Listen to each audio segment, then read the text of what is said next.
Tribal speciality hospital എന്നാണ് പേരെങ്കിലും അട്ടപ്പാടി കോട്ടത്തറയിലെ ആശുപത്രിയിൽ വിദഗ്ധ ചികിത്സ നൽകാനുള്ള സൗകര്യങ്ങളില്ല.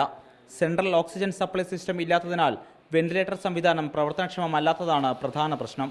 ഗുരുതര രോഗം ബാധിച്ച് ഇവിടെ എത്തുന്നവരെ പലപ്പോഴും തൃശൂർ, പാലക്കാട്, കോയമ്പത്തൂർ എന്നീ നഗരങ്ങളിലെ ആശുപത്രികളിലേക്ക് പറഞ്ഞയക്കേണ്ടി വരുന്നു.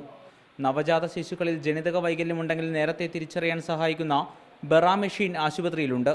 എന്നാൽ സംവിധാനം പ്രവർത്തിപ്പിക്കാൻ സാങ്കേതിക വിദഗ്ധരില്ല. CT സ്കാൻ സൗകര്യവും ആശുപത്രിയിലില്ല. അൾട്രാസൗണ്ട് സംവിധാനമുണ്ടെങ്കിലും ഡോക്ടർമാരില്ല.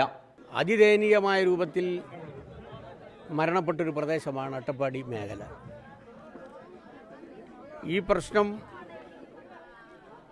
ഗവൺമെൻറ്റിൻ്റെ ശ്രദ്ധയിൽ പെടുത്തിയതിൻ്റെ ഭാഗമായി മുൻ ഗവൺമെൻറ് ചില നടപടികളെടുത്തു. അട്ടപ്പാടി ഷോളയൂരിൽ അനീമിയ ബാധിച്ച് മരിച്ച മണികണ്ഠന്റെ വീടിനടുത്തുള്ള പ്രാഥമിക ആരോഗ്യ കേന്ദ്രത്തിന്റെയും അവസ്ഥ സമാനമാണ്. രക്തപരിശോധനക്കായുള്ള ലാബ് സൗകര്യം പോലും ഇവിടെയില്ല. അട്ടപ്പാടിയിലെ ഗതാഗത പ്രശ്നവും രൂക്ഷമാണ്. ആദിവാസി കോളനികളിൽ നിന്ന് അടിയന്തരമായി ആശുപത്രിയിലെത്തണമെങ്കിൽ കിലോമീറ്ററുകൾ താണ്ടണം. സ്വർണ്ണപ്പിരിവ് കോളനി അടക്കമുള്ള സ്ഥലങ്ങളിലേക്ക് വാഹനമെത്തുക എളുപ്പമല്ല. മാതൃഭൂമി ന്യൂസ്, ഒറ്റപ്പാലം.